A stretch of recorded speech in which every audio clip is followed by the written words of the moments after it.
Leather ఎలా తయారు చేస్తారో తెలుసా? మొదటగా యానిమల్స్‌ని చంపి వాటి చర్మాన్ని వేరు చేస్తారు. ఆ తర్వాత ఆ చర్మం మీద ఉన్న కొవ్వుని, హెయిర్‌ని రిమూవ్ చేసి దాన్ని సోడియం సల్ఫైడ్‌లో క్లీన్ చేస్తారు. ఇక ఆ తర్వాత చర్మం కుళ్ళిపోకుండా ఉండడానికి సాల్ట్ లేదా చల్లని ప్రదేశాల్లో ప్రిజర్వ్ చేస్తారు. ఇక లాస్ట్‌గా ట్యానింగ్. ట్యానింగ్‌లో 2 టైప్స్ ఉంటాయి. ఒకటి క్రోమ్ ట్యానింగ్, ఇంకోటి వెజిటబుల్ ట్యానింగ్. క్రోమ్ ట్యానింగ్ అంటే క్రోమియం సల్ఫైడ్‌ని ఉపయోగిస్తారు.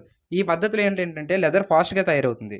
Vegetable tanning. వెజిటబుల్ ట్యానింగ్‌లో ఏంటంటే చెట్టు బెరడు నుంచి తీసిన సహజమైన రసాయనాన్ని ఉపయోగిస్తారు. ఈ ప్రాసెస్‌లో ఏంటంటే లెదర్ చాలా లేట్‌గా తయారవుతుంది. కానీ సాడ్ థింగ్ ఏంటంటే ఈ మొత్తం లెదర్ మేకింగ్ ప్రాసెస్‌లో మంత్లీ కొన్ని లక్షల యానిమల్స్‌ని చంపాల్సొచ్చిద్ది. ఇప్పుడు రాయల్టీ చూపించుకోవాలనుకుంటే దానికి చాలానే వేస్ ఉన్నాయిగా. లేదు లెదరే వాడాలి అనుకుంటే దానికి ఆల్టర్‌నేట్ వేస్ ఉన్నాయి. ఎలా అంటే ఇప్పుడు లైక్ పినాస్టిక్ లెదర్ కంపెనీ. ఇది పూర్తిగా ఎకో ఫ్రెండ్లీ లెదర్ కంపెనీ. ఇదేంటంటే పైనాపిల్ లీవ్స్ నుంచి ఫైబర్‌ని తీసి దాన్ని సెల్యులోజ్ బేస్డ్ మెష్‌గా మారుస్తారు. ఈ మెష్‌పై పాలిలాస్టిక్ యాసిడ్‌ని కోటింగ్‌గా వేసి లెదర్‌గా మారుస్తారు. ఇది పూర్తిగా eco friendly and petroleum free. ఇలా చేయడం వల్ల ఏంటంటే చాలా వరకు యానిమల్స్‌ని మనం సేవ్ చేయగలం. మీరైతే ఏ లెదర్‌ని వాడతారో కింద కామెంట్ చేయండి.